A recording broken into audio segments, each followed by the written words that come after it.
AIIMS PhD notification out हो चुका है। तो स्टूडेंट्स, अगर आपका नेट क्वालिफाई नहीं हुआ है या फिर अगर आप गेट क्वालिफाइड हैं, तो स्टूडेंट्स ये अपॉर्चुनिटी आपके लिए हो सकती है, यानी कि पीएचडी करने की अपॉर्चुनिटी, वो भी एक one of the top most institute यानी कि एम्स से। तो चलिए इसके बारे में कंप्लीट इन्फॉर्मेशन जानते हैं स्टूडेंट्स। तो यहाँ पर आप देख सकते हैं इनकी ऑफिशियल वेबसाइट मैंने ओपन कर दी है। इनकी ऑफिशियल वेबसाइट पर आपको विजिट करना है। वेबसाइट जो नेम है उसका आप देख सकते हैं, याद द एम्स एग्जाम .ac.in। आपको नीचे स्क्रॉल डाउन करना है स्टूडेंट्स। जैसे ही आप स्क्रॉल डाउन नीचे करते हैं, यहाँ पर आपको एक नोटिफिकेशन देखने को मिलेगा, that is online registration for the PhD programme. जैसे ही आप स्टूडेंट्स यहाँ पर जाते हैं, आपको 3 ऑप्शंस मिलेंगे, प्रोस्पेक्टस, एडवर्टीजमेंट और क्रिएट न्यू अकाउंट, एंड साथ ही में लॉग इन टू अप्लाई। तो अगर हम इस एडवर्टीजमेंट पर जाएं तो आपको स्टूडेंट्स एक कंप्लीट डिटेल देखने को मिल जाएगी। इसका थोड़ा शॉर्ट फॉर्म में मैंने अपनी तरफ से भी इसको ऐड करके आपको एक्सप्लेन करने की कोशिश करी है। तो चलिए यहाँ पर देखते हैं। यहाँ पर अगर हम बात करें स्टूडेंट्स, तो ये जो आपका नोटिफिकेशन आया है, इसमें देखिए क्या कहा गया है, All India Institute of Medical Sciences New Delhi के एम्स में इनवाइट करा जा रहा है online application for the entrance examination through online, यानी कि CBT mode computer based examination होगा for admission in PhD programme जनवरी 2026। अब इसमें अगर हम बात करें तो देखिए क्या कंडीशन दे रखी है आपको, पीएचडी प्रोग्राम है opens on your 12th of January, 12 जनवरी को आपका जो एप्लीकेशन फॉर्म है स्टूडेंट्स वो ओपन हो चुका है, और जो लास्ट डेट है आपको फिल करने की, दैट इज 26 ऑफ जनवरी, शाम के 5 बजे से पहले पहले आप इसको फिल कर दीजिएगा। तो 26 of the January is the last date. अगर स्टूडेंट्स आपका जो दिसंबर का एग्जामिनेशन है, आपको ऐसा लग रहा है कि इतना अच्छा नहीं गया जितना जाना चाहिए था, तो डेफिनेटली आप अदर पीएचडी एंट्रेंस एग्जाम को भी टारगेट कर सकते हैं। डेट ऑफ एंट्रेंस एग्जामिनेशन क्या है स्टूडेंट्स, तो यहाँ पर आप देख सकते हैं पीएचडी प्रोग्राम एग्जाम आपका होगा 7 तारीख को, यानी कि 7th ऑफ फेब को कंडक्ट होगा। ड्यूरेशन यहाँ पर दे दी गई है 10 बजे से 11:30 बजे तक सुबह आपका ये पेपर कंडक्ट होगा। आप स्टूडेंट्स यहाँ पर इनकी प्रोस्पेक्टस के लिए आप इनकी ऑफिशियल वेबसाइट पर भी विजिट कर सकते हैं, जो जस्ट मैंने अभी आपको दिखाई थी। अब स्टूडेंट्स इसमें अगर हम आगे बढ़े तो आप इसमें कुछ इंपॉर्टेंट और डिटेल्स क्या दी गई है प्रोस्पेक्टस में, उसकी तरफ जाते हैं। तो ये चीज देखिए आपको बताई गई है कि date of uploading prospectus commencement, ये चलिए छोड़ देते हैं। Last date for online registration, ये चीज आपको बता दी गई है कि वो है आपका 26 जनवरी। कुछ चीजें यहाँ मेंशन करी गई हैं, status of application, rejected application with reason for rejection, यानी कि अगर आप अप्लाई करते हैं, शायद there can be a chance की जो एप्लीकेशन है वो रिजेक्ट अगर हो जाए, तो स्टूडेंट्स आपको उस चीज को भी एक बार पोर्टल में चेक कर लेना है। उस चीज की आपको फाइनल अपडेट 30 ऑफ जनवरी को मिल जाएगी। Last date for ministry of health and family welfare, ये जो कंडीशन आपको बताई गई है स्टूडेंट्स, यानी कि welfare government of India to forward an approval regarding no objection to the foreign national for appearing in the PhD entrance examination, वो भी आपकी 30 ऑफ जनवरी है।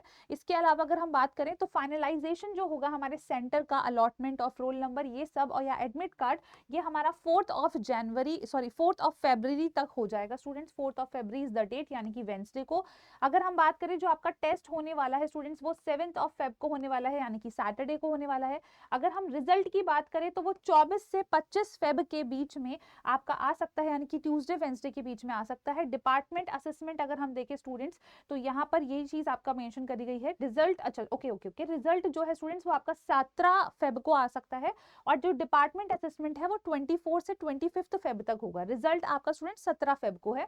फाइनल रिजल्ट की अगर हम बात करें कि जिसमें आपको लाइक डिपार्टमेंट्स वगैरह भी अलॉट कर दिए जाएंगे, वो है 3rd ऑफ मार्च को, राइट। और अगर हम बात करें स्टूडेंट्स, लास्ट डेट जो आपको ज्वाइन करने की रहती है पीएचडी की, वो है आपका 31 ऑफ मार्च। तो ये जो डिटेल मैंने आपके सामने रखी है स्टूडेंट्स, ये आपके नोटिस में तो नहीं है, बट हाँ ये आपके स्टूडेंट्स दे रखी है प्रोस्पेक्टस में। प्रोस्पेक्टस में कैसे पहुंचना है वो भी हम अभी वीडियो के अंत में देखेंगे। तो आपका एग्जामिनेशन ये किस तरीके से होने वाला है, हमने ये चीज पहले ही देख ली है कि ऑनलाइन बेस्ड आपका ये टेस्ट होगा, कंप्यूटर बेस्ड एग्जामिनेशन है। ड्यूरेशन स्टूडेंट्स लगभग 90 मिनट की है। इसमें आपको स्टेज 1 और स्टेज 2 दो स्टेजेस को पार करना होगा। डेट ऑफ एग्जामिनेशन हमें बता दी गई है। जो सेंटर होगा वो जनरली दिल्ली या दिल्ली एनसीआर होगा, क्योंकि एम्स दिल्ली पीएचडी की तरफ से ये नोटिफिकेशन आया है। नंबर ऑफ शिफ्ट एक ही होगा। टाइमिंग ऑफ एग्जामिनेशन 10 से लेके 11:30 बजे तक आपका ये पेपर कंडक्ट होगा। Language students only English mention है। Type of examination objective type ही है इसमें, यानी कि 4 सवाल आपको जो मतलब जो एक सवाल दे रखा होगा उसमें 4 ऑप्शंस होंगे। हर उन 4 ऑप्शन में से कोई एक सही जवाब होगा, आपको सेलेक्ट करना होगा। क्वेश्चन स्टूडेंट स्टेज 1 और स्टेज 2 में आपको दिए गए हैं। स्टेज 1 में लगभग 30 सवाल होंगे, स्टेज 2 में 40 होंगे, टोटल 70 सवाल आपके सामने मेंशन होंगे। यहाँ पर एमसीक्यू टाइप का आपका ये पेपर कंडक्ट होगा। अब इसमें देख लेते हैं students type of objective questions, ये हमें मेंशन कर दिया गया है। डिस्ट्रीब्यूशन ऑफ क्वेश्चंस के लिए देख लेते हैं। तो अगर आप मेडिकल, डेंटल, नर्सिंग कैंडिडेट हैं स्टूडेंट, तो आपके लिए यहाँ पर कुछ इस तरीके से होगा कि एप्टीट्यूड रिलेटेड कवरिंग इंग्लिश होगा, जो कि लगभग 30 इसमें रहेंगे सवाल। सब्जेक्ट रिलेटेड जो है स्टूडेंट्स वो आपका लगभग 40 रहेगा। अगर आप नॉन मेडिकल कैंडिडेट हैं, जैसे कि मास्टर्स आपने कर रखा है students, right from zoology, botany, life sciences, इस तरीके से, तो आपका एप्टीट्यूड रिलेटेड कवरिंग होगा और सब्जेक्ट रिलेटेड होगा, जो भी आप सब्जेक्ट चुन रहे हैं। मार्किंग स्कीम देख लीजिए, यहाँ पर बताया गया है कि हर सही जवाब के 1 नंबर मिलेंगे, इनकरेक्ट के स्टूडेंट्स -1/3 मार्क्स हो जाएगा, अनआंसर्ड के 0 होंगे और नॉट आंसर्ड के भी 0 नंबर आपको अलॉट करे जाएंगे। अब स्टूडेंट्स यहाँ देख लेते हैं मेथड ऑफ कट ऑफ क्या रहेगा। तो यहाँ इन्होंने मेंशन करा गया है एटलीस्ट 35 मार्क्स हमारे स्टेज 1 में होने चाहिए, स्टेज 2 में होने चाहिए combined, to be eligible for stage 3, तभी जाके हम स्टेज 3 के लिए एलिजिबल होंगे। स्पेशल वेटेज जो है स्टूडेंट्स, उसके बारे में भी आगे मेंशन करा गया है, वो भी हम डिटेल में देख लेंगे। तो यहाँ पर ये चीज मेंशन करिए, will be added only for those candidate जो score at least 35 marks in stage 1 and 2 combined and are eligible for stage 3। Next अगर हम देखें, candidates 3 times the number of seats advertise will be called for stage 3। तो students देखो क्या condition रहती है कि जैसे ही आपका स्टेज 1-2 आपका कंप्लीट हो जाता है, तो आपको स्टेज 3 यानी कि इंटरव्यू प्रोसीजर के लिए बुलाया जाएगा। तो इन्होंने ये मेंशन कर दिया है कि 3 times the number of candidates as compare to seat, यानी कि सीट अगर मान लो मेरे पास 10 है, तो मैं 3 गुना ज्यादा बच्चों को, स्टूडेंट्स जो मेल है फॉर द इंटरव्यू प्रोसीजर, वो इन्वाइट जा सकता है या हमारी तरफ से जा सकता है। ये चीज इसमें मेंशन करी गई है। दैट मीन्स कि अगर स्टेज 3 के लिए इन्वाइट आता है, डजंट मीन कि आपका फाइनल सिलेक्शन हो गया है। तो यहाँ नेक्स्ट देखो, मेथड्स ऑफ रिजॉल्विंग टाइज, अगर कभी टाई हो जाता है तो tie cases will be resolved according to age, the older the candidate will be getting the preference over the young one. तो अगर मान लेते हैं कि हर स्टेज में अगर टाई हो रहा है किसी 2 कैंडिडेट का, तो जिसकी एज बड़ी होगी उसको प्रेफरेंस दिया जाएगा, ये चीज इसमें मेंशन्ड है। अब स्टूडेंट्स यहाँ पर यही चीज देखी गई है, कैंडिडेट्स अपीयरिंग इन मोर देन 1 सब्जेक्ट, तो इसमें ये कंडीशन होगा अगर आप मतलब एक से ज्यादा सब्जेक्ट के लिए अपीयर कर रहे हैं, तो स्टेज 1 एप्टीट्यूड रिलेटेड रहेगा, वो तो आपको बताया गया है। 30 मल्टीपल चॉइस क्वेश्चंस रहेंगे, लगभग आपको 40 मिनट में सॉल्व करना होगा। स्टेज 2 जो है इसमें आपके 40 क्वेश्चन रहेंगे, लगभग आपको 50 मिनट में सॉल्व करना होगा। Total examination time for both stages जो है स्टूडेंट्स, वो आपका 90 मिनट का रहेगा, ये चीज हमने आपको बता दी थी।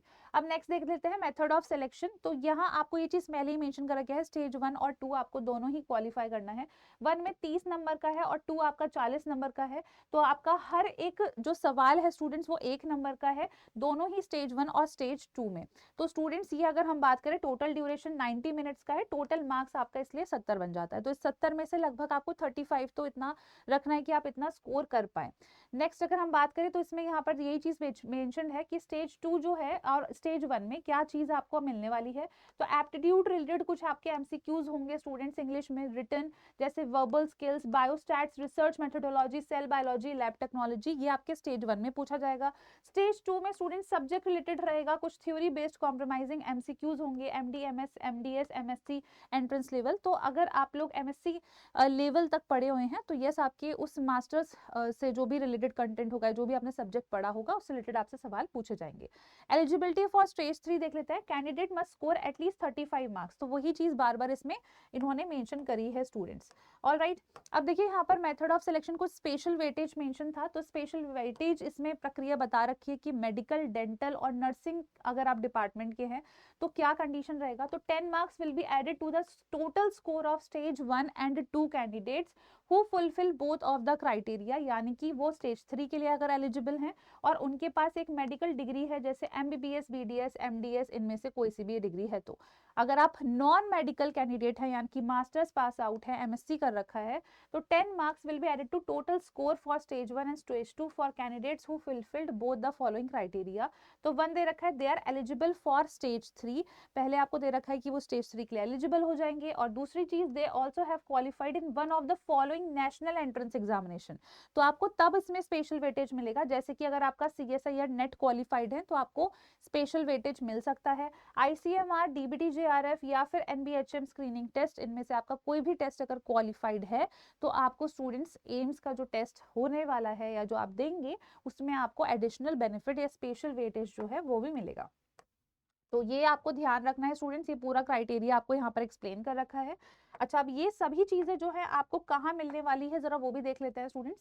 तो ये जो आप इनकी ऑफिशियल वेबसाइट पर जब इस तरीके से विजिट करते हैं तो यहाँ स्टूडेंट्स प्रोस्पेक्टस का ऑप्शन आता है। इस प्रोस्पेक्टस में आपको कंप्लीट डिटेल जो है इसी बारे में दे रखी है, किस तरीके से सिलेक्शन मोड होगा, ठीक है। ये सारा आप जो एक इंडेक्स है इसको आप पढ़ सकते हैं, जैसे कि यहाँ पर समरी, नंबर ऑफ सीट्स और आपका कह सकते हैं duration of course, method of selection, ये सभी चीजें आपको यहाँ पर जो है इनके प्रोस्पेक्टस में मेंशन्ड है, जिसका डिटेल्ड वर्जन आप कह सकते हैं इस प्रोस्पेक्टस की मदद से देख सकते हैं। बट हाँ, एक शॉर्ट जिस्ट जो है स्टूडेंट्स मैंने आपको बताने का, समझाने की कोशिश करी है। अगर आप इस शॉर्ट जिस्ट को जानना चाहते हैं, डाउनलोड करना चाहते हैं इस पीपीटी को, तो स्टूडेंट्स आप मेरे साथ संपर्क कर सकते हैं मेरे टेलीग्राम चैनल पर, which is Ashita ma'am life sciences अड्डा 24/7, और या फिर आप इस QR कोड को भी स्कैन कर सकते हैं। तो स्टूडेंट्स यस, एक अच्छा मौका है आपके पास एक अच्छे इंस्टीट्यूट में PhD करने का, तो ज़रूर इस मौके को आप कह सकते हैं स्टूडेंट्स गंवाना नहीं है, और डेफिनेटली अगर आप एलिजिबल हैं तो अप्लाई ज़रूर कर लीजिएगा। तो स्टूडेंट्स मैं उम्मीद करती हूँ ये अपडेटेड इन्फॉर्मेशन आप सभी के लिए यूज़फुल रही होगी। अगर यूज़फुल रही है तो ज़रूर हमारे साथ कनेक्टेड रहिएगा इसी तरीके की अपडेटेड और इन्फॉर्मेशन के लिए। धन्यवाद।